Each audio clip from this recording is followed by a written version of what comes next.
Okay, imagine you walk into a furniture store. La, la, la. You go downstairs.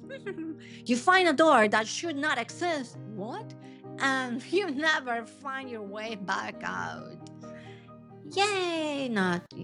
Oh my god, I have been watching the background videos forever, ever and ever. Even with a friend, that's what we'll do at a distance, just watch background videos together. Anyways, today I'm going to tell you about Backrooms, the movie. We'll answer 3 big questions in this video. What's inside that place? Does anybody really get what they found? And what secret we have missed? Let's go. I am not answering any of that yet. No. The answers are stranger than they look. We will come back to that. This is my explanation video for Backrooms. It is rated R. It runs on 1 hour and 50 minutes. And it is in theaters right now as of May 29 of 2026. Yeah, that is a year, for sure. Here's the part that still scared me. The entire Backrooms concept started as one single image on 4chan. One weird photo and a line of text, and somehow we ended up with an A24 feature film. That's pure genius, my friends. That is what it is. A furniture store basement is where this all lands, and don't tell me those are not creepy, because they are. They are. Maybe there is a back room in every single one of them. We don't know that for sure. Nobody has ever walked into a furniture store expecting an existential crisis, and yet here we are. Kane Parsons uploaded his first Backrooms found footage short on January 7, 2022. 2022. Yeah. He was 16 years old. Only 16. That video went on to pull in somewhere in between 78 and 79 million views on YouTube. Yeah, can you believe that? He learned to make visual effects all by himself. He used video games and programs called Blender and Adobe After Effects to make 24 films. And those softwares are pretty complex for me, to me at least. Anyways, they got over 197 million views, and he was only 13. Only 13.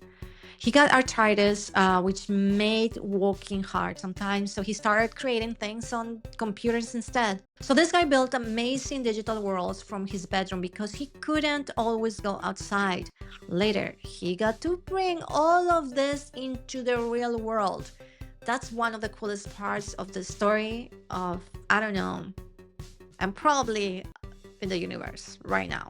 Meet Clark, played by this wonderful actor that we know his face, Chiwetel Ejiofor. He used to be an architect, but now he sells furniture, pretty boring. His marriage fell apart as well, just like his career, his old career. Things really haven't been going on, well for him. So here we are. Clark finds a strange doorway in the basement and keeps going back every night, as one does, because what they say, curiosity did not kill the cat. Yeah. He says he's only seen a tiny bit of what's inside. Mary and Phil, they got pulled into this. They have to go because that's what you do. There is a line in the trailer when Clark says, "I know how this sounds, but you're going to understand." And I need you to hold on to that line because this movie is extremely committed to making sure you do not, in fact, fully understand, but we will come back to that. Picture endless yellow corridors, fluorescent lights humming overhead, and Krusty the Clown. No, of course not. Krusty the Clown wasn't there. But you can picture it if you want to. I don't know. The production team ran 50 separate wallpaper tests just to land on the right exact shade of yellow, as one should. But top of the morning to you. That was really vigilant. That was very well done. I'm sorry. I need coffee, people. Danny Bermit, the production designer, built real doorways between the showroom sets and the backroom set. I mean, that's pretty amazing. When the actors walked between the two worlds, it was real, not CGI, not fake. Not computer effects whatsoever there. I mean, that's pretty amazing. They just walk through actual doors. I find that very awesome. Crew members reportedly got genuinely lost navigating those corridors during production, and part of me is like, oh, so spooky, and part of me is like, I want to go to there. Yeah, I do. That sounds like fun. And well, apparently nobody thought of, leaving little breadcrumbs around the 30K square feet maze. No, nobody. Hmm. That hum you hear throughout the film was engineered specifically to make you feel physically uncomfortable, and it does its job.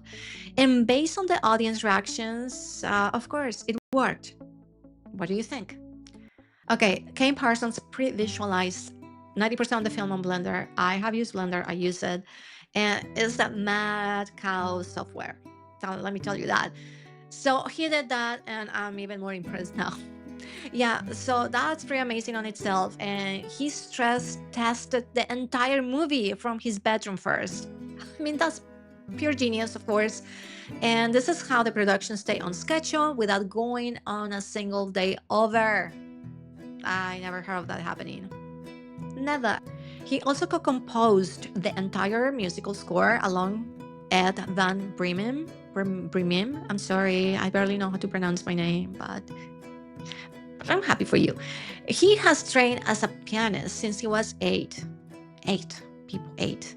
And fans immediately recognized the VHS aesthetic and original web series soundtrack, which honestly sent people absolutely sideways in the best way possible. When A24 asked Parsons to direct the movie, he was still in high school, and I really love that because I wish that to happen to more people because I know there's a lot of talented people out there. Anyway, so he was still in high school, and James Wan, a famous horror director, helped guide him through making it. That's pretty cool. He skipped college completely to make this film. Good for you. Clark finds something apparently built by, and I'm quoting here, construction workers on acid. That detail is not accidental. Accidental. Accidental, you know what I mean. The deeper Clark, Mary, and Phil going to the backrooms, things get weirder. Yes, like pretty weird. The movie wants you to feel confused on purpose. That's what I think. It never tells you exactly what's going on. Nope. The movie keeps asking one big question the whole time. Yeah, and it's not what kind of cake do I want this weekend? No, it's not. I wish it was. It's not. What does it mean that this huge impossible place is hiding behind a normal door? I don't know. The backrooms seem to change based on what each person is feeling when they go inside. It's like dark magical in a way. I don't know. The third act is where people split, and I can relate to that. It really split hard because a lot of people genuinely walk out of the movie pretty confused, while others they thought the atmosphere carried the whole movie because it's about the experience, right? Not about the destination. What do you think? Those flashback scenes about Clark's past might seem a little slow at first, but they are actually there for a purpose. They have a mission. They're helping us understand the ending later on, of course. The movie looks amazing, but the characters don't grow enough when in reality, that really matters. So there. I tried explaining the ending to one of my crows, and he stared at me for a long time. I knew he was annoyed. He just wanted the snacks. Then he flew away, and honestly, that felt like a review. He's a man who dreamt of building things, haven't we all? Instead, he spends his life selling furniture in somebody else's showroom. Yeah, kind of sad. Then he walked through a door into a place made of infinite, impossible rooms. And the movie is asking if that is a coincidence? Hmm. I know. The game is afoot. Most people miss the real point. The backrooms aren't what's scary. Not to me. Each character brings their own fears inside, and the place changes to match exactly what they're feeling. Yeah. The cold open twist wasn't the door. Yeah, it was the guy standing there. Someone who never built anything, was always destined to wind up in a place built by nobody. Nobody, no one, nobody. Backrooms landed on 89 on the tomato meter, and we know how hard that is because pew pew pew. And a 74 audience score, which is amazing. right? The 15-point gap between critics and the audience is honestly very on brand. Critics loved wandering the maze. Some viewers just wanted someone to hand them a map. Who knows? Yeah, that was not my stomach. He wants cake, but today is too not cake day.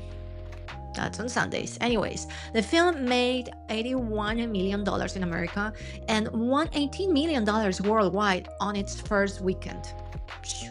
Yeah, that is the biggest opening ever for A24. And it's mind-blowing. Kane Parsons is only 24, no, he's 20 years old. I was thinking about A24. No, he's only 20 years old.